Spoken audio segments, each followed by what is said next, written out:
Ever wondered what bubble wrap was really invented for? Not for packaging. In 1957, two engineers, Alfred Fielding and Mark Chavon, created it as a brand new kind of wallpaper.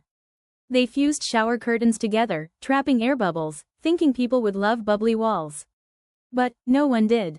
They tried again as greenhouse insulation. Flop number 2. Finally, in 1961, IBM used it to ship their computers safely, and suddenly, bubble wrap became a global success.